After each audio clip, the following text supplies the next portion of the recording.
Estamos na nossa hora, a hora que regularmente iniciamos os trabalhos da União das Casas Espíritas. A Casa Espírita Chico Xavier, de Guriri, e a Centro Espírita Antônio de Pádua, de São Mateus. É um prazer ter todos vocês aqui conosco. Sejam todos muito bem-vindos mais uma vez. Hoje nós temos a grata satisfação de receber para falar para nós Cristiano Abreu Paiva, que é natural de Salvador, Bahia, radicado em Brasília, Distrito Federal, e reside há 13 anos no Espírito Santo. Desde 2012, é espírita, pesquisador, expositor e tarefeiro voluntário do Centro Espírita Luz e Trabalho, na cidade de Castelo, no sul do estado do Espírito Santo, cidade onde reside atualmente. Para iniciar os nossos trabalhos, vou pedir a Margarida que, por gentileza, faça a leitura inicial e ao Hélio que, por gentileza, faça a prece inicial. Margarida, é com você, querida. Peraí. Eu vou pedir a todos que, por gentileza, ponham os seus microfones no silencioso para que não haja interferência. Pode falar, Margarida. Boa noite. Do livro Vinha de Luz, Psicografia de Chico Xavier, pelo Espírito Emmanuel. Lição 30. De alma desperta. Por isso te lembro, despertes o dom de Deus que existe em ti. Paulo, palavra de Paulo, na segunda carta a Timóteo, capítulo 1, versículo 6. É indispensável muito esforço de vontade para não nos perdermos indefinidamente na sombra dos impulsos primitivistas. À frente dos milênios passados, em nosso campo evolutivo, somos suscetíveis de longa permanência nos reveladouros do erro, cristalizando atitudes em desacordo com as leis eternas. Para que não nos demoremos no fundo dos precipícios, temos ao nosso dispor a luz da revelação divina, dádiva do alto, que, em hipótese alguma, devemos permitir se extinga em nós. Em face da extensa e pesada bagagem de nossas necessidades de regeneração e aperfeiçoamento, as tentações para o desvio surgem com esmagadora percentagem sobre as sugestões de prosseguimento no caminho reto, dentro da ascensão espiritual. Nas menores atividades da luta divina humana, o aprendiz é influenciado a permanecer às escuras. Nas palestras comuns, cercam-no insinuações caluniosas e descabidas. Nos pensamentos habituais, recebe 1001 convites desordenados das zonas inferiores. Nas aplicações da justiça, é compelido a difíceis recapitulações em virtude do demasiado individualismo do pretérito que procura perpetuar-se. Nas ações de trabalho, em obediência às determinações da vida, é, muita vez, levado a buscar descanso indevido. Até mesmo na alimentação do corpo, é conduzido a perigosas convocações ao desequilíbrio. Por essa razão, Paulo aconselhava ao companheiro não olvidasse a necessidade de acordar o dom de Deus no altar do coração. Que o homem sofrerá tentações, que cairá muitas vezes, que se afligirá com decepções e desânimos na estrada iluminativa, não padece dúvida para nenhum de nós, irmãos mais velhos em experiência maior. Entretanto, é imprescindível marcharmos de alma desperta na posição de reerguimento e reedificação, sempre que necessário. Que as sombras do passado nos fustiguem, mas que jamais nos esqueçamos de reacender a própria luz.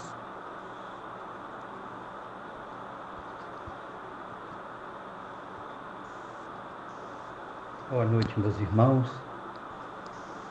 Vamos aproveitar este tempo que conseguimos do nosso irmão Cristiano e abrir o nosso coração e agradecer a Jesus, nosso Pai de infinito amor e bondade, que nos ilumine, que essa noite possa ser de mais conhecimento dessa doutrina maravilhosa que o Senhor enviou através da espiritualidade superior, por meio do nosso querido Kardec. Que possamos aproveitar essa oportunidade, a cada semana, mais uma palestra, enriquecendo nossos conhecimentos, e que possamos, mestre, botar em prática, mesmo nesse período, principalmente nesse período tão difícil que passamos. Que os Espíritos de Deus possam estar iluminando o nosso palestrante, e que o Cristiano possa trazer para nós mais motivos para nos esforçarmos mais para seguir os preceitos que Cristo aguarda de cada um. Obrigado, Jesus. Fica conosco hoje e sempre, é o que nós te pedimos. Que assim seja. Cristiana, a palavra é toda sua, querido. Esteja à vontade.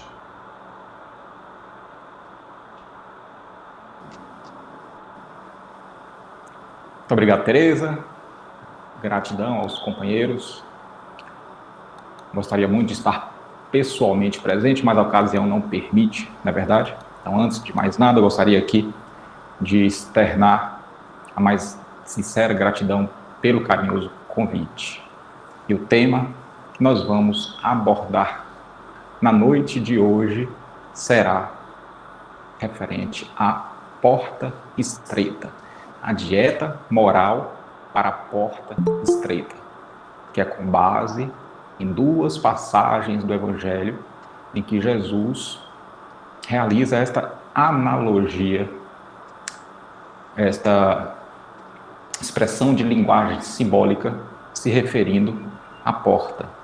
Uma está registrada em Mateus, no capítulo 7, nos versículos 13 e 14, e a outra em Lucas, no capítulo 13, no versículo 24. Lá em Mateus, como é que Jesus fala? Entrai pela porta estreita, pois larga é a porta e amplo é o caminho que levam à perdição. E muitos são os que entram por esse caminho. Porque estreita é a porta e difícil o caminho que conduzem à vida.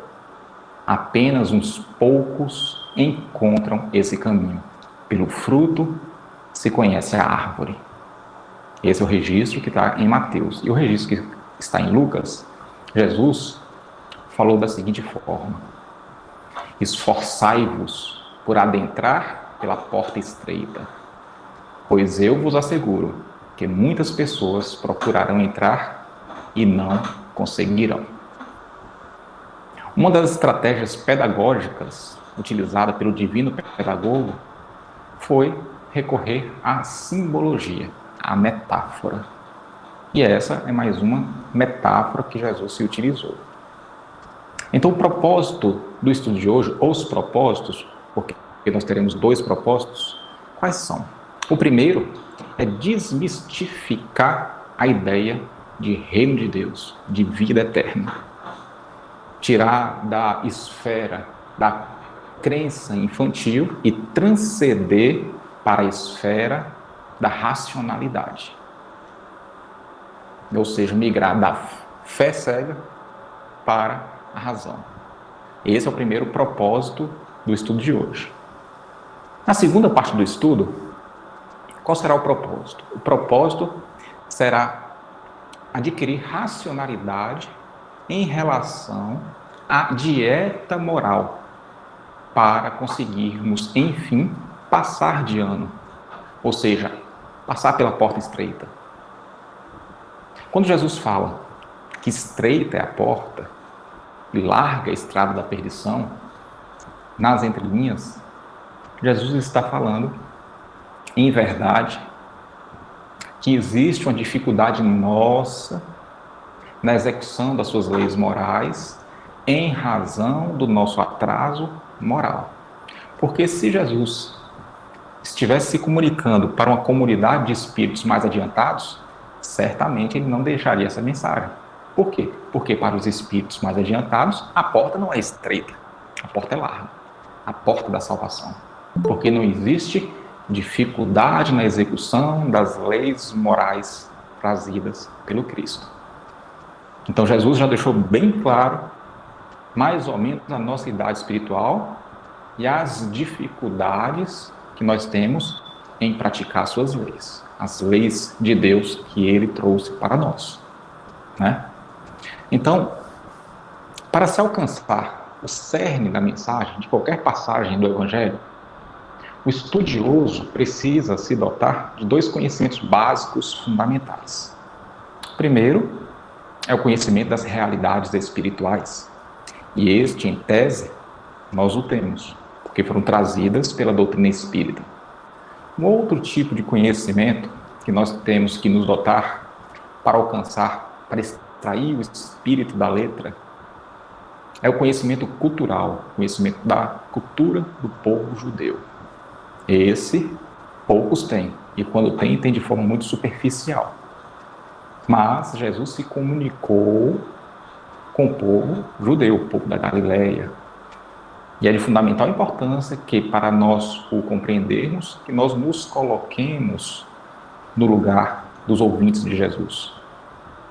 Para nós compreendermos a essência das parábolas, das metáforas que Jesus utilizou, como esta, por exemplo. Então, aliando o conhecimento cultural ao conhecimento das realidades espirituais, nós conseguiremos alcançar o cerne da mensagem. Só o conhecimento das realidades espirituais a gente não vai conseguir atingir o feliz desiderato. Não vamos conseguir. Então vamos lá, vamos tentar ampliar nossa visão, se enxergar como espírito imortal, para que nós consigamos enxergar os acontecimentos sob a ótica espiritual. Porque nós somos espíritos, né? O curioso é que a maioria sabe, a maioria dos estudiosos, a maioria dos que se declaram espíritas, sabe que nós somos espíritos. Sabe, acredita, mas não tem convicção. Não tem convicção.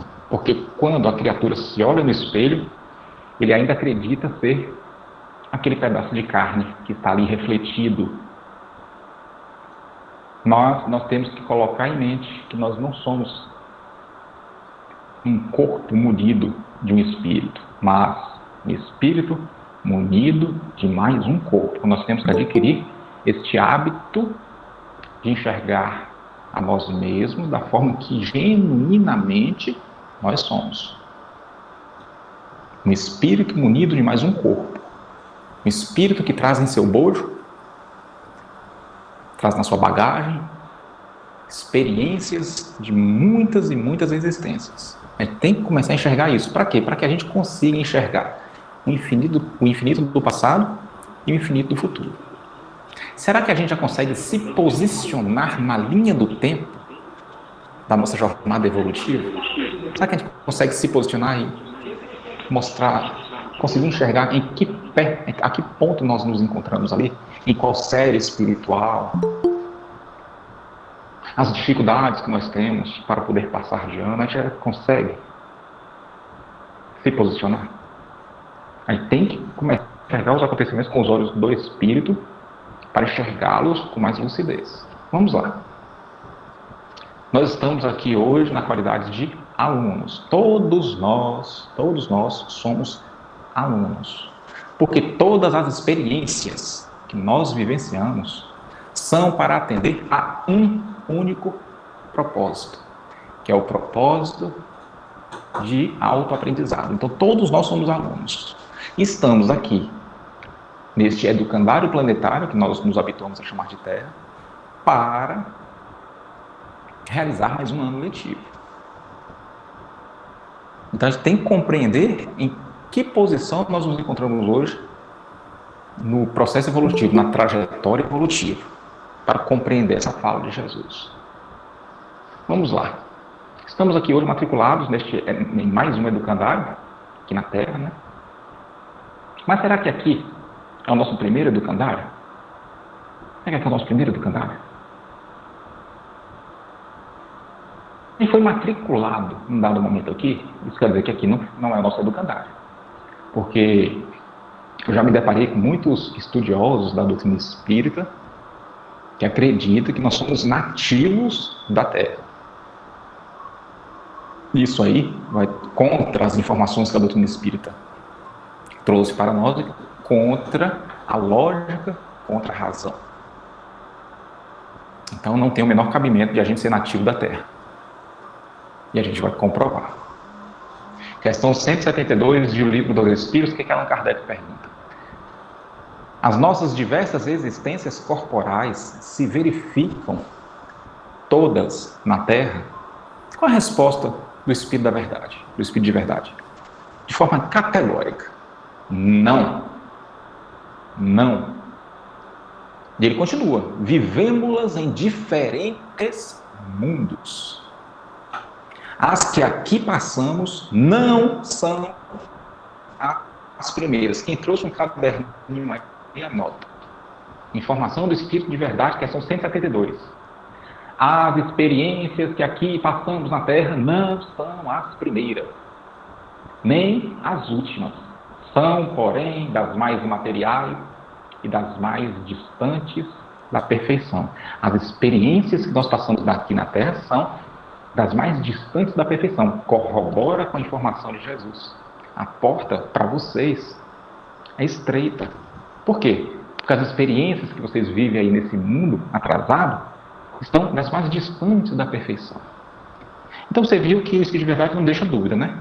As experiências que nós passamos aqui na Terra não são as primeiras. Ou seja, isso quer dizer o quê? Que nós já vivemos experiências corporais, existências corporais, em outros educandários planetários. Isso é óbvio. Sabe por que é óbvio? Porque o aluno espiritual que passa de ano, ele não muda de educandário, ele permanece no educandário. Permanece. Não muda. Estamos aqui, faz de conta que nós estamos na 5ª série da escola espiritual. No ano letivo seguinte do planeta Terra, não vai mais existir a 5ª série, só vai existir da 6ª em diante. Por quê? Porque o planeta avança, o educandário avança. Não vai existir mais a educação infantil, prézinho, só ensino médio para frente. Então, só vai ter da 6ª em diante, vamos fazer de conta. O aluno que passar de ano, ele vai permanecer na Terra. Por quê? Porque vai para a 6ª série. A Terra está avançando. O aluno está avançando junto. Então, o aluno que conseguir passar pela porta estreita, o aluno que conseguir adentrar o cesto do joio, não importa a metáfora que nós peguemos como referência, o aluno que passar de ano vai permanecer na Terra. O aluno que não passar de ano vai ser degradado, vai sofrer um novo exílio, mais um exílio, sabe-se Deus quantos exílios que nós, alunos repetentes de longas datas, já sofremos. Porque abusar muito da própria inocência, abusar muito da própria ingenuidade, acreditar que é a primeira vez que nós estamos experienciando um mundo de expiação e provas. Nós somos alunos repetentes, de longas datas. Provavelmente é a 4ª ou 5ª vez que nós estamos passando pela experiência do mundo de expiação e provas. Então, num dado momento, nós viemos aqui na Terra, na qualidade de alunos repetentes. Aí Jesus nos recebeu. Nem todo mundo aceita isso com muito conforto, por conta do orgulho. A pessoa se vê como aluno repetente? Não. A pessoa já se imagina o santo, né? Às vezes é difícil para a criatura orgulhosa engolir essa ideia de que é uma criatura exilada, degradada. Tem que ler mais A Caminho da Luz de Emmanuel, estudar. Há quanto tempo que nós fomos vinculados aqui na Terra? Quanto tempo dura um ano letivo no educandário planetário? Quem tem um caderninho aí, anota de novo. 6.000 anos, em tese. Em tese. Porque tem alunos mais adiantados que não precisam ficar 6.000 anos. E se ele é adiantado, ele já está capacitado, habilitado para ir para um educandário mais avançado. Mas em tese, Um aluno fica 6.000 anos matriculado no educandário planetário. Cristiano, mas por que 6.000 anos? Onde é que tirou essa informação? De O Livro dos Espíritos, do Velho Testamento. Ou seja, está tudo no conteúdo da revelação, tanto na primeira quanto na terceira. Questão 51 de O Livro dos Espíritos, onde Allan Kardec pergunta: poderemos saber em que época viveu Adão? Não se referindo a uma personalidade, obviamente, né? Quem já iniciou aí o estudo da doutrina espírita, pelo menos quem já passou pelo ESD, deve ter deparado com essa informação. Que Adão não é uma pessoa, mas nós somos uma raça, a raça adâmica. Como se Kardec perguntasse: podemos saber em que época a raça adâmica chegou à Terra? Aconselho estudar o livro A Caminho da Luz de Emmanuel. Ou, por outra, podemos saber em que época nós fomos matriculados neste atual educandário planetário? Allan Kardec poderia ter perguntado assim também.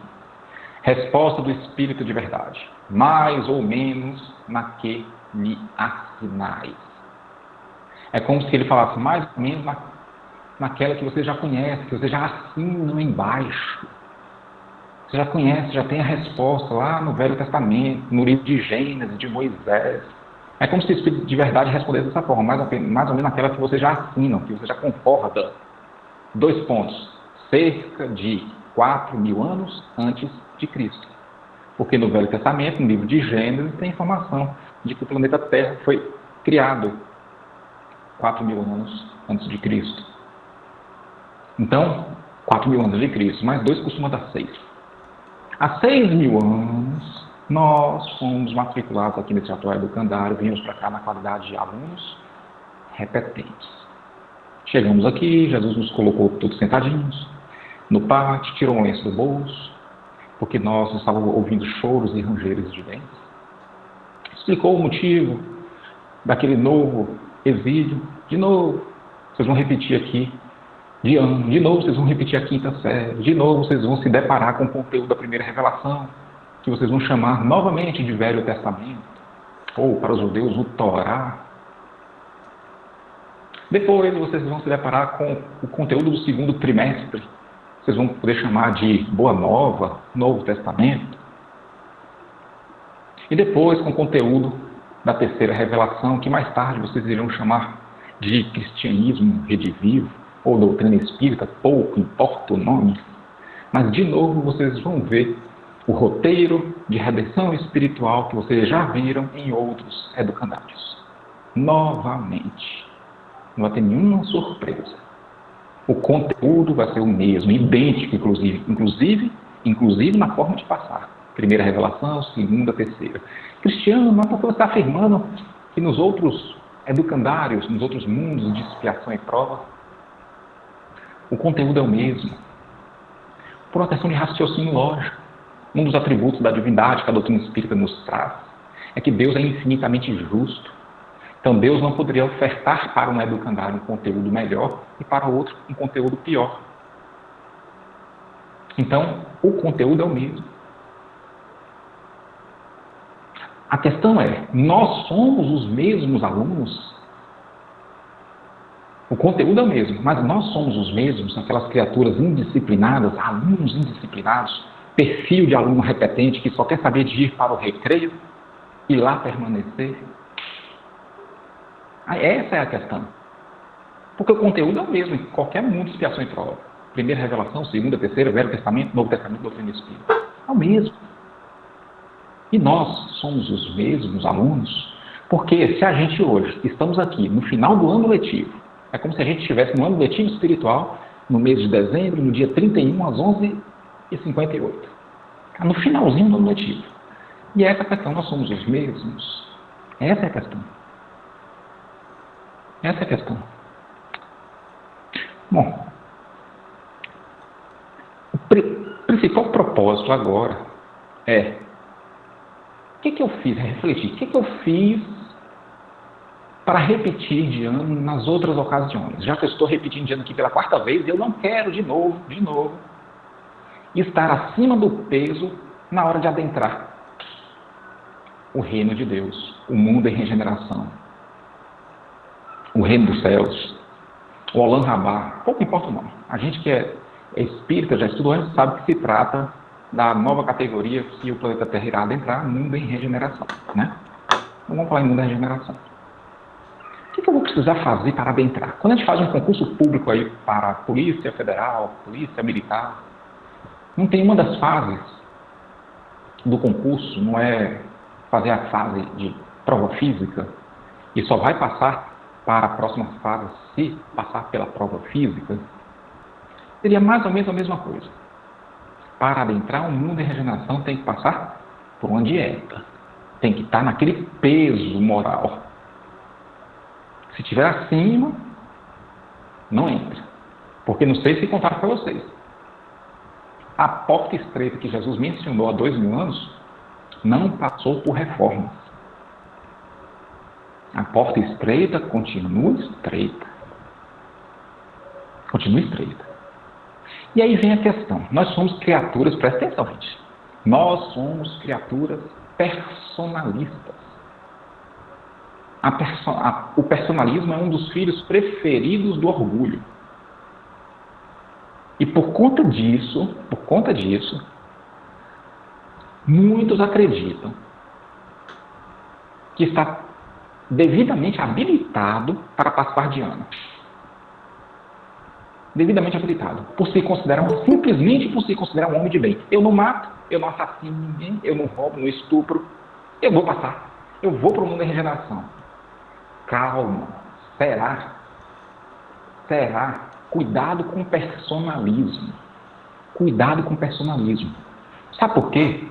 Raciocínio lógico. A maioria, o planeta Terra tem 7,3 bilhões de criaturas encarnadas. Correto?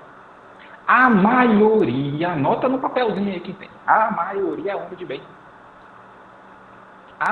bem. Poucos são os que cometem atrocidades, como matar, roubar, estuprar, cometer atos de terrorismo. Poucos. Dos 7,3 bilhões de criaturas encarnadas, a maioria é homem de bem que não tem mais a capacidade de matar, roubar, estuprar. Não tem mais. Só que vamos agora às informações. No final da parábola do festim de bodas, o que Jesus disse? Muitos são os chamados e poucos escolhidos. Bom, se a maioria do planeta Terra é homem de bem, Jesus então está ficando doido? Jesus passou a informação errada? Porque Jesus falou, muitos são chamados e poucos escolhidos. Ele não falou muitos são os escolhidos. Vamos à lógica. Lá no Velho Testamento também tem outra informação de quando nós éramos alunos lá de 4.000 anos atrás, 4.500 anos atrás. Que está registrado lá no livro de Zacarias, do Velho Testamento, no capítulo 13, nos versículos 8 e 9. Como é que está registrado lá no livro de Zacarias, que dá para ter uma ideia aí e que corrobora mais ou menos com a informação de Jesus. E olha como é que está em Zacarias. E essa informação é bem provável que foi passada por Jesus também através do profeta Zacarias. Porque no livro O Consolador, se eu não me engano, na questão 274, Emmanuel nos confirma que na maioria das mensagens recebidas no Velho Testamento foi passado diretamente pelo próprio Senhor Jesus Cristo aos profetas. Fecha parênteses, né? Só uma curiosidade. Mas enfim, é a informação que chegou do plano espiritual para nós, alunos. Qual a informação que tem lá? Que corrobora com a mensagem que Jesus nos passou do final da parábola do festim de bodas. Muitos são os chamados e poucos escolhidos. Como é que está a mensagem lá em Zacarias? E acontecerá em toda a terra, planeta Terra, diz o Senhor, que as duas partes dela serão extintas. Ou seja, 66,6% aproximadamente. Duas partes, 2/3, serão extirpadas e expiarão. Por que expiarão? Porque vão para o mundo de expiação e provas. A Terra não vai ser mais mundo de expiação e provas. Então, o que vai acontecer? Duas partes do planeta Terra vai ser extirpada e expiarão. Quem está duvidando, vai lá em Zacarias, capítulo 13, versículo 8 e 9. Está escrito assim. Ou seja, vai passar por uma nova experiência de expiação e provas. Mas não na Terra, porque será extirpada. Mas a terceira parte, ou seja, 1/3, a terceira parte restará nela, ou seja, permanecerá na Terra. e farei passar esta terceira parte pelo fogo, e a purificarei, como se purifica a prata, e a provarei, como se prova o ouro. Ela, ou seja, a terceira parte, invocará o meu nome, e eu a ouvirei. E direi, é meu povo. E ela dirá, o Senhor é o meu Deus. Fecha aspas, é assim que está registrado lá em Zacarias. Corrobora com a informação de Jesus. Agora, vem cá, chega mais. Se a maioria do planeta Terra é um homem de bem, e Jesus afirma que só a minoria passará, e lá no livro de Zacarias tem informação mais completa, né? Só 1/3 passará. E não quer dizer, então, que todos os homens de bem vão passar de ano. É uma informação que dói, né? Principalmente para a criatura muito orgulhosa, que acha que, pelo simples fato de não matar, não roubar, não estuprar, já é o suficiente para passar de ano. Quem dera fosse simples assim. Quem dera. Agora vamos raciocinar. O que é necessário para passar de ano? Vamos aqui abrir um parênteses, porque a gente não sabe se todo mundo aqui é espírita, né? Então, para compreender melhor as categorias de um educandário planetário, o progresso dos mundos, um parêntese rápido. Um mundo, quando surge um mundo primitivo. Depois ele migra para a segunda categoria do seu processo evolutivo, que é o mundo de expiação e provas, que é esse que a Terra está hoje no seu final. Depois o mundo vai experimentar uma terceira categoria do seu processo evolutivo, que é o mundo em regeneração, que é esse que a Terra está adentrando hoje, que a gente pode chamar de reino dos céus, ou reino de Deus, ou para os judeus, Olam Rabá, ou que importa o nome, mas é uma nova categoria que o planeta Terra está adentrando. Depois, o planeta Terra, lá na frente, vai adentrar para a quarta categoria, que é o mundo feliz, ou mundo ditoso, onde o bem sobrepuja. E depois, a última categoria de um planeta, que é o mundo celestial ou divino, onde só o bem impera. Então nós estamos ainda no mundo de expiação e provas, onde o mal sobrepuja o bem, e adentraremos para o mundo em regeneração. Se a gente conseguir passar pela porta estreita. E aí vem a questão. Antes de a gente falar aqui dos dos equívocos que nós cometemos em outros educandários, que culminou no exílio, não só em 3 ou 5 exílios, para o mundo de expiação e provas. Antes de a gente adentrarmos nessa reflexão do que não fazer, como de fato agora a cesta do joio, a cesta do trigo e não mais do joio, vamos só aqui colocar um pirulito na boca da criança, só para dar um desejo, dar uma vontade. Quais são as características de um mundo em regeneração? O mundo em regeneração, gente, é um mundo de expiação? É um mundo de categoria de expiação? Não. O que é expiar? Expiar é passar pela experiência de um sofrimento pungente, em decorrência de uma falta grave cometida no passado, em outras existências. Então, se a Terra não vai ser um mundo de expiação, isso quer dizer o quê? Está lá no Evangelho segundo o Espiritismo. O que isso quer dizer? Que nós iremos apenas passar por provas. Até a gente não precisar mais reencarnar, a gente vai passar por provas, não só no mundo de regeneração, mas no mundo ditoso ou feliz, a gente também vai passar por provas. Mas a expiação... então a gente vai passar por nenhum tipo de expiação de nenhuma natureza. Há as expiações leves, é só estudar o Evangelho segundo o Espiritismo. Há as expiações leves, tipo, eu lesionei alguém aqui, eu peguei o dinheiro emprestado e não devolvi porque não quis. Se uma criatura desse nível evolutivo passar de ano, isso quer dizer o quê? Que na vida seguinte, mesmo vivenciando um mundo em regeneração, que não é um mundo de expiação e provas, ele vai passar pela experiência ali de ser lesado financeiramente também por alguém. Ou seja, é uma espécie de expiação, mas nem se compara com as expiações de sofrimento pungente de alguém que comete atrocidades contra o próximo. Então, em poucas palavras, está lá no Evangelho segundo o Espiritismo, No mundo, muitos de vós, tá? Lá no livro Evangelho do Espiritismo, muitos de vós se alegrariam em adentrá-los. Palavras de Santo Agostinho. Muitos de vós se alegrariam em adentrá-los. Porque no mundo em regeneração, nós encontraremos a paz após a tempestade. A moléstia, a convalescência após a moléstia cruel. Ou seja, nós iremos, enfim, nos livrar daqueles sofrimentos pungentes, das graves doenças, da experiência de perder um ente querido em tenridade, os reveses da fortuna, essas expiações pesadas. A gente se livrar. A gente não sabe o que é isso, porque felicidade é parâmetro. Você tem com base no que é felicidade, com base no que você já viveu de sofrimento.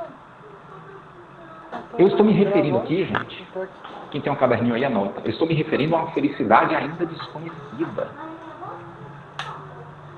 No mundo em regeneração, esse que na próxima encarnação, ou daqui a 2 encarnações, a gente já pode experimentar o que é vivenciar no mundo em regeneração. Porque se a gente já foi para esse tipo de planeta, dessa categoria, foi em excursão.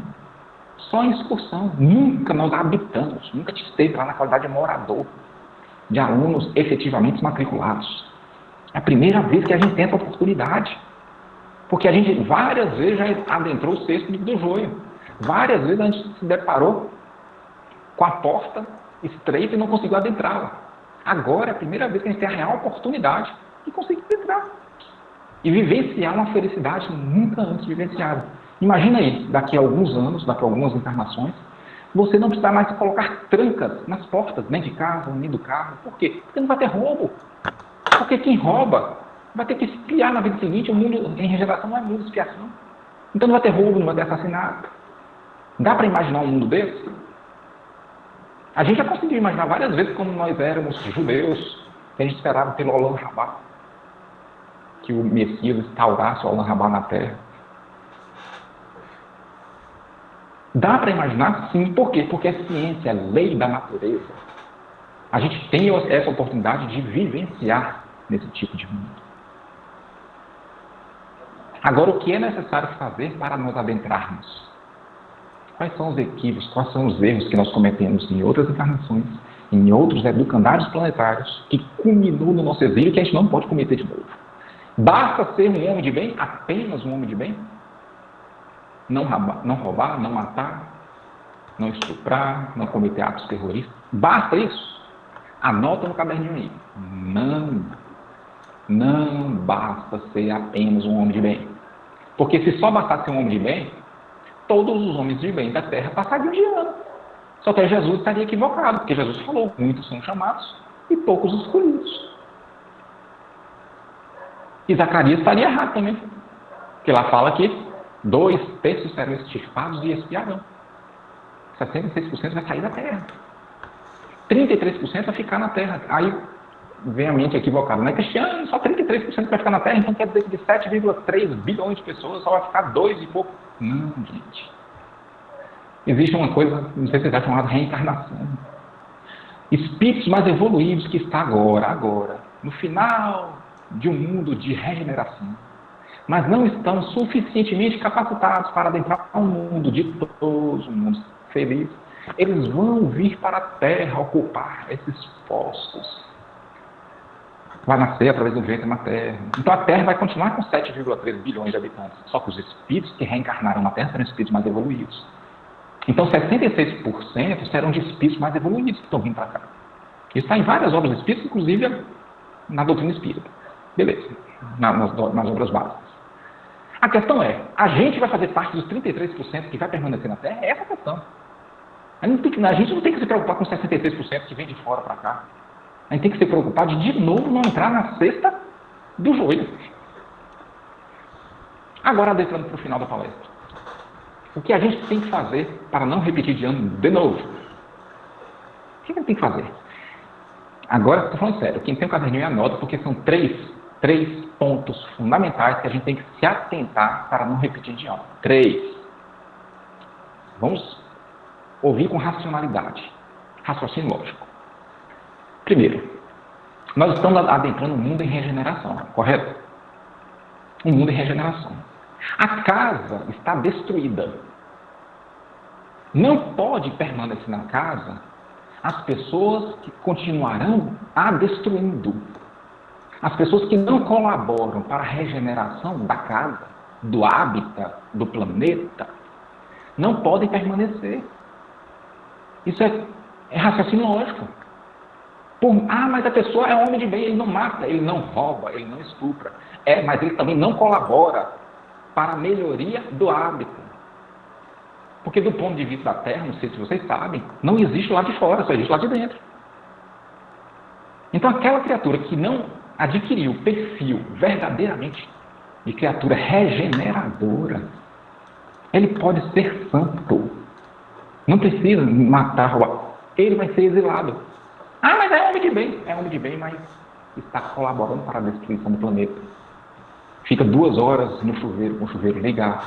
Ele anda na rua, abaixa o vidro do carro, joga um papelzinho de bala pela rua. Ele está andando na rua, vê uma latinha de refrigerante, ele não pega porque não foi ele que jogou. Como se ele não morasse na Terra, né? Então isso tudo é perfil de criatura não regeneradora.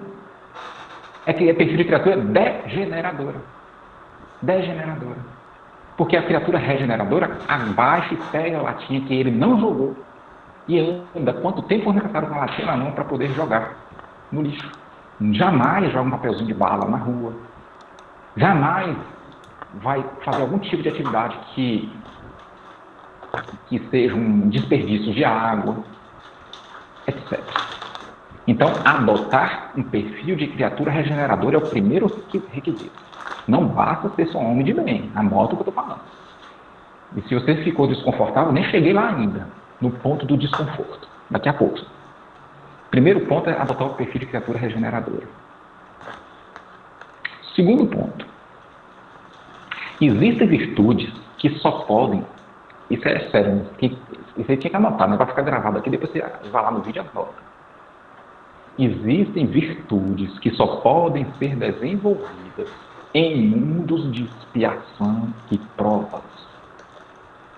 Você sabe que para evoluir espiritualmente, a gente tem que desenvolver virtudes. Substituir imperfeições por virtudes. Não é verdade? Existem 2 virtudes que só podem ser desenvolvidas em mundos de expiação e provas. Isso faz parte, gente, da dieta moral. A gente tem que executar isso. Primeira dieta. Quando você está fazendo dieta para o corpo, você não vai lá seguir a risca? Você vai seguir a risca, né? Cortar frituras, gorduras, não é assim que você faz? Então, primeira dieta, adotar um perfil regenerador. Segunda parte da dieta moral.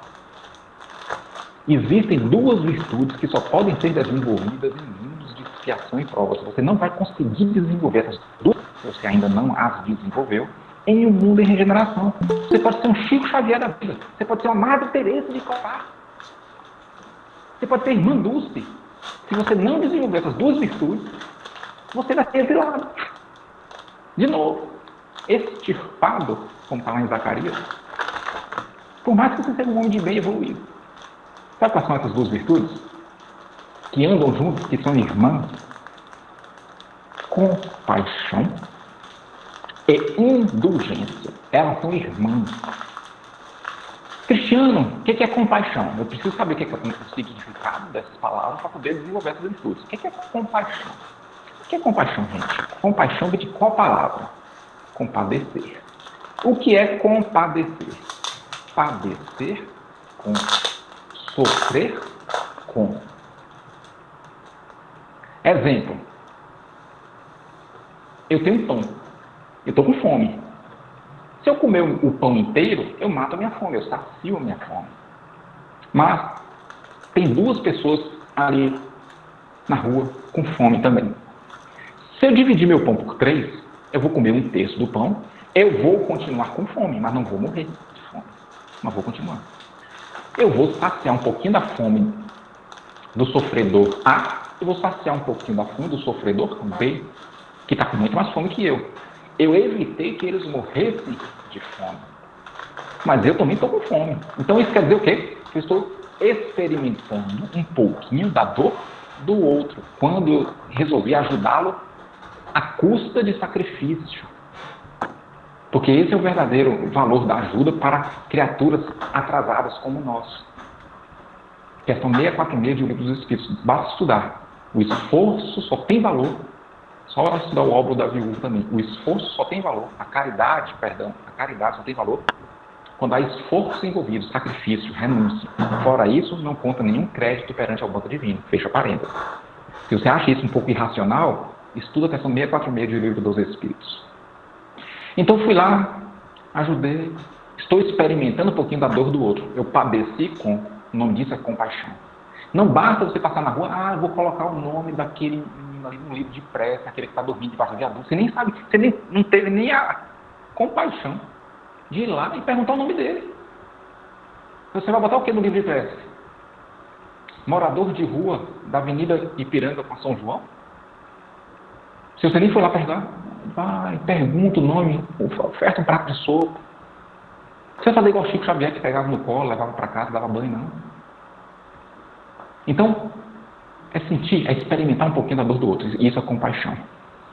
E o que é indulgência? Você lembra que eu falei que essas duas virtudes não podem ser desenvolvidas em mundos de expiação e prova, em mundos de regeneração, para frente? Sabe por quê? Porque, para eu desenvolver compaixão, eu preciso estar próximo de quem está expiando. E no mundo em regeneração não vai ter criaturas expiando, morando debaixo do viaduto. Então eu não vou ter a oportunidade de estar vivenciando ali junto com a pessoa que está expiando. Eu não vou ter a oportunidade de desenvolver compaixão. Tem lógica, tem fundamento, gente. Aquela pessoa que está expiando quer dizer que antes de ontem, ou seja, na encarnação pretérita, ele fez alguma coisa de grave para expiar na vida presente. Então, perante aos que erram, aqueles que cometem atrocidades, que estupra, que rouba, aquele que arrasta a criancinha pelo cinto de segurança pela rua fora, os políticos corruptos, qual deve ser o papel do homem de bem? Qual virtude que eu, cristiano, convivendo no Brasil, matriculado no sanatório, aqui no Brasil, convivendo, matriculado no planeta Terra, no sanatório chamado Brasil, qual é a virtude que eu tenho a oportunidade de desenvolver aqui no Brasil? Vivendo sob o governo de corruptos e convivendo lado a lado com homens de mal. Indulgência. Indulgência. Não foi à toa que nós fomos matriculados no Brasil. Eu só coloco minha filha na escola de inglês se ela não souber inglês. Deus só matricula a gente no Brasil se a gente não souber ser indulgente. E o que é indulgência? Muita gente tem dúvida do que seja indulgência. Por isso tem dificuldade de praticar. Porque tem gente que confunde indulgência até com perdão. Mas se indulgência fosse perdão, não estaria lá no Livro dos Espíritos indulgência e perdão. Como prática da caridade, né? São duas coisas de significados distintos. O que é indulgência? Quem tem um caderninho aí, anota. Já falei isso 1000 vezes, né? Indulgência é não colocar no mesmo pacote crime e criminoso, pecado e pecador. São dois institutos diferentes. Dois institutos diferentes. Indulgência, gente, é lutar com todas as forças contra o crime e na mesma proporção amar o criminoso. E aí? Estamos sendo criaturas indulgentes? Ou somos ainda criaturas de perfil apedrejador, disfarçados de homens de bem? O que você faz? Qual é a sua conduta quando você se depara a um político corrupto? Uma notícia lá no Facebook. Político corrupto. Qual é a sua conduta? Bandido que estuprou, que matou. Qual é o seu comentário? Você ainda tem o perfil de apedrejador? Apedrejador virtual, no caso? Ou você vê aquilo como uma oportunidade de praticar indulgência? Você consegue separar crime de criminoso? Você consegue separar pecado de pecador? Ou você coloca tudo no mesmo pacote? Tomemos com base Jesus. Porque ninguém nunca, na face da terra, lutou tanto contra o crime quanto Jesus lutou. Mas também nunca ninguém na face da terra amou tanto um criminoso como Jesus amou. Ele é a referência. Ele é a referência. A gente só é indulgente junto a quem a gente tem interesse. Se o seu pai for lá no meio da rua e dar um tiro na cabeça de alguém porque alguém lhe devia R$10, Você é uma pessoa justa, né? Você vai chamar a polícia e vai mandar prender seu pai. Só que todo dia você vai levar café com pão de queijo para ir na prisão. Isso é indulgência. Você soube separar crime de criminoso por quê? Porque ele era conveniente, era seu pai. Agora você consegue fazer isso junto a um estranho, junto a um estuprador que você nunca viu na vida? Um assassino, um político corrupto? Você consegue fazer isso? De não botar no mesmo pacote crime e criminoso? É difícil, mas que seria fácil. Esse é o exercício. E quanto mais perfil de apedrejador tem, mais difícil é. Eu falei que a parte do desconforto vinha depois, não falei? E quanto maior o desconforto, é porque é grande o orgulho. Quanto maior o orgulho, maior o desconforto. Então essas duas virtudes não podem ser desenvolvidas no mundo em regeneração. Sabe por quê? Porque no mundo em regeneração não vai ter assassino, não vai ter estuprador, não vai ter político corrupto. Se você é homem de bem, que se indigna, que se revolta, que costuma colocar no mesmo pacote pecado e pecador, crime e criminoso, que apedreja, lamentavelmente, quem ainda tem esse perfil vai ter que ir junto com o criminoso. O criminoso vai ser extirpado, o homem de bem que o apedreja também vai. Por quê? Porque precisa dele no seu processo evolutivo. Dói, né? Incomoda, não incomoda? Mas é lei da natureza. Não tem como escapar. Você não tem como desenvolver, nós não temos como desenvolver compaixão e indulgência convivendo ao lado de anjos e santos. Não tem como, gente. Então, o homem de bem que não desenvolveu, que não aproveitou a oportunidade de desenvolver essas duas virtudes no mundo em regeneração, infelizmente vai ter que ir junto. Entendeu agora porque Jesus falou que muitos são chamados e poucos escolhidos? Entendeu porque lá em Zacarias está falando que 1/3 só fica na terra e 2/3 vão embora? Não é porque no mundo, na terra, 66% dos habitantes são criaturas maléficas, que cometem o mal pelo mal. Não. A maioria é homem de bem, mas que não desenvolveu ainda no coração compaixão e indulgência. Ainda não desenvolveu. Ainda há tempo, sabe por quê? Está encarnado. Você está encarnado. Ainda há tempo. Nós estamos encarnados. Ainda há tempo de cristiano desenvolver compaixão e indulgência no coração também. Cristiano, como é que eu vou saber? Qual é o melhor termômetro para saber se eu sou uma pessoa indulgente? Qual é o melhor termômetro? Faz o seguinte, quando apareceu uma notícia na televisão, no Facebook, aí no Instagram, sobre bandido, político corrupto, quando apareceu a notícia de que um assassino foi assassinado, foi morto, um estuprador foi morto, observe no seu coração qual é o seu sentimento, se é de satisfação ou se é de pesar. Se o seu sentimento for de satisfação pela morte do criminoso, você está longe ainda de desenvolver indulgência no coração. Ah, mas eu sou um homem de bem. Paga para ver. Não desenvolve indulgência no coração, não espera desencarnar. Para você ver qual cesto você vai adentrar. Se é o do joio ou se é o do trigo. Não faz a dieta moral, não. Cuidado com o personalismo. Personalismo é traiçoeiro. Porque o personalismo fica gritando no seu ouvido o que é certo, o que é errado, mas são falsas verdades. Cuidado. E tem um terceiro item ainda. Eu falei que a gente tem que desenvolver um perfil regenerador. Eu falei que a gente tem que desenvolver virtudes que só podem ser desenvolvidas em mundo de expiação e provas, não foi isso? Que é compaixão e indulgência. Ainda falta um terceiro. Em O Evangelho segundo o Espiritismo, para nós encerrarmos o estudo de hoje, falta 5 minutinhos. Em O Evangelho segundo o Espiritismo, consta a informação do apóstolo Paulo, Espírito, de que fora da caridade não há salvação. É como se Paulo falasse, fora da caridade não tem como passar pela porta estreita. Aí a gente vai recorrer ao livro dos Espíritos, quando Kardec pergunta, como é a caridade da forma que Jesus entende? E o Espírito de verdade responde, benevolência para com todos. Se eu fosse o Espírito de verdade, eu mandava bota todos com letra maiúscula, por favor. Porque tem gente, homens de bem, que só é bom junto a quem lhe é conveniente. Ele não é bom para com todos. Só com quem ele é conveniente, junto a quem ele é conveniente. Você emprestou dinheiro uma vez, emprestou dinheiro 2 vezes para a mesma pessoa. A pessoa não lhe pagou.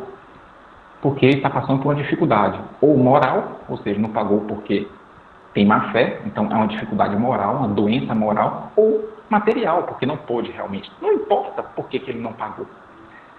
E agora ele está passando por uma grave dificuldade, ele e a família. Você tem condição de ajudar. Mas e aí? Você vai ajudar a pessoa pela terceira vez? Sim ou não? Ah, não, ele já me deveu. Ah, tá, então é benevolência para com os adimplentes. Benevolência para com os inadimplentes. Não pode, né? Quando você reencarnar como espírito puro, reedita o livro dos espíritos, já que você está criando uma nova verdade. Benevolência para com todos é para com todos. Se o outro não pagou, é problema dele com a própria consciência. Ele e o banco divino, não ele com você. Porque o nosso acordo aqui é entre nós e Deus, não nós e os outros. Então, benevolência para com todos, a caridade da forma que Jesus entende. Fora da caridade não existe salvação. E a caridade da forma que Jesus entende é ser bom para com todo mundo. Indulgência para as imperfeições alheias. Eu não vou entrar nesse método porque a gente acabou de falar sobre indulgência. Nós já somos indulgentes perante aos erros alheios? Ou somos ainda apedrejadores diante dos erros alheios? E o terceiro, perdão das ofensas. Também não precisa entrar no mérito, né? Porque cada um aqui sabe se está conseguindo perdoar a ofensa do outro. Quer um termômetro para saber se você conseguiu perdoar de verdade? Não basta falar da boca para fora, eu perdoei. Tem gente que fala, eu perdoei, só não quero conviver. Né? Se você conseguir conviver com um ofensor como se nada tivesse acontecido e tratar ele como se nada tivesse acontecido, você perdoa de verdade. Se você trata ele de forma indiferente, não adianta falar da boca para fora, eu perdoei. Só para ficar bem na fita, junto aos confrades da sua religião ou perante a sociedade. Perdoa coisa nenhuma. E quem perdoa de verdade, trata o outro como se nada tivesse acontecido. A pessoa que sofre ofensa e perdoa de verdade já compreende que se não fosse ele o ofensor, seria outro, porque o outro é só ferramenta de autolapidação. Ferramenta cuidadosamente selecionada por Deus. Então, pouco importa quem foi o ofensor. Se não fosse José, seria João. O que importa é que a gente teria que passar por aquela experiência. Não importa junto a quem. Quando a gente adquire esse modo de pensar, essa racionalidade, tudo fica mais fácil. Aí fica mais fácil perdoar. Muito bem, gente. Esses 3 critérios aí é o que a gente tem que observar para conseguir fazer a dieta moral. Adquirir um perfil regenerador, desenvolver compaixão e indulgência enquanto estamos no mundo de expiação e provas, e desenvolver a prática da caridade. Aí a questão, não precisa tirar 10 na prática da caridade. Sabe por quê? Porque você não precisa tirar 10 para passar de ano numa instituição acadêmica convencional. Então você precisa tirar o quê? Você precisa tirar uma nota razoável, tipo 2,6 na benevolência, 2,6 na indulgência e 2,6 no perdão. Não precisa tirar 10, mas tem que tirar uma nota razoável. Não pode tirar nota baixa, né? Então, para encerrar o estudo de hoje, vamos refletir aqui Jesus Cristo. Jesus Cristo disse, e orai para que a vossa fuga não aconteça no inverno e nem no sábado. Está lá no Evangelho. Orai para que a vossa fuga não aconteça no inverno e nem no sábado. Se eu não me engano, está registrado em Mateus 24, 20. E Emmanuel, no livro Vinha de Luz, eu acho que no capítulo 113, a fuga, refletindo essa passagem de Jesus, ele diz o seguinte, o que Jesus fez? Ele dividiu a nossa encarnação em 4 estações, primavera, verão, outono e inverno, não é verdade? Ou em dias da semana, domingo, segunda, até sábado. Orai, faça prece, para que a vossa fuga, ou seja, para você sair do seu estado de adormecimento para o estado de criatura desperta. Orai para que a vossa fuga não aconteça no inverno. O que isso quer dizer? Segundo Emmanuel, como é que está lá no Vinha de Luz? Ele fala assim, aproveite bem a primavera da mocidade, o verão das forças físicas e o outono das reflexões, antes que chegue o inevitável inverno da velhice ou das impossibilidades de serviço. A gente está aproveitando? Vamos ouvir Jesus, orai para que a vossa fuga não aconteça no inverno, quando a gente já está idoso, quando já não tem mais capacidade. Aproveita a encarnação para poder trabalhar e fazer a dieta. Aproveita. Conta-se, agora já está na hora de encerrar, conta-se que um primo foi visitar outro no interior de Minas Gerais. Chegou lá, ele foi recepcionado pelo primo, anfitrião. Ah, vamos andando mesmo, primo, porque a minha casa já está pertinho aqui. Estava caminhando. O primo visitante olhou para o cemitério e viu ali nas lápides: Fulano, 6 anos. Cicrano, 3 anos. Beltrano, 4. O mais velho tinha 7. E o primo visitante achou muito estranho aquilo. Uai, primo. Uai, primo. Falei igual mineiro. Uai. Aqui só morre criança, não morre gente velha, não? E o primo anfitrião falou: não, primo, você não está entendendo. É porque aqui nas lápides, na nossa cidade, só são registrados os anos efetivamente vividos. E o primo visitante entendeu: uai, primo, como assim? Sabe aqueles momentos, primo, que a gente recebe um elogio? Se a gente se envaidece, não conta ponto. Sabe aqueles momentos, primo, quando a gente é contrariado? Se a gente se enfurece, não conta ponto. Sabe aqueles momentos de facilidade, primo? Se a gente se acomoda, não conta ponto. Sabe aqueles momentos de dificuldade, primo? Se a gente se desespera, se falta fé em Deus, não conta ponto. Sabe aqueles momentos em que a vida nos outorga poder, primo? Se a gente se assoberba, não conta ponto. Então é muito difícil na nossa idade espiritual contar muito ponto. Por quê? Porque a gente não realizou a dieta moral. Então, se hoje a gente desencarnasse, qual seria a nossa idade ali na lápide, se fossem contabilizados apenas os anos efetivamente vividos? Que essa noite possamos fazer essa reflexão, porque a resposta a essa pergunta é que vai dar uma ideia mais ou menos de a que pé está a nossa dieta moral, para adentrar a porta estreita. Que o Mestre Jesus nos abençoe. A pedido da direção das casas, nós iremos aqui agora realizar a prece de encerramento. Então, eu gostaria de pedir a todos que fechem os olhos, que elevem o pensamento a Deus, para nós realizarmos a prece de encerramento. Deixa eu só trocar aqui o microfone.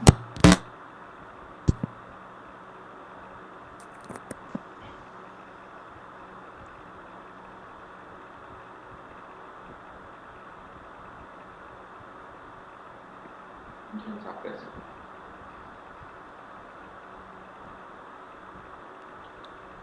Senhor Deus, Pai, de infinita misericórdia, bondade e sabedoria, muito vos agradecemos, Senhor, por esta bendita oportunidade.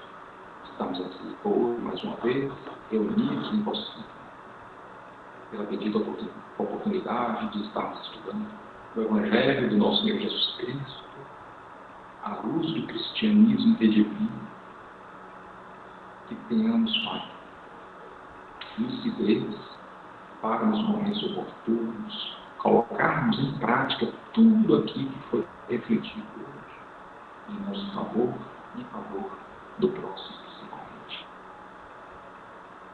Abençoe todos os corações que estão aqui hoje reunidos em vosso santo, conectados uns aos corações dos outros, formando este grande círculo de força da vida. Assim nós gostaríamos, Pai, em teu nome, em nome do nosso Senhor Jesus Cristo, da espiritualidade superior que nos protege e que nos ampara sempre. Em nome da nossa Mãe Santíssima, Maria de Nazaré, gostaríamos de pedir permissão para encerrar o estudo doutrinário da noite de hoje.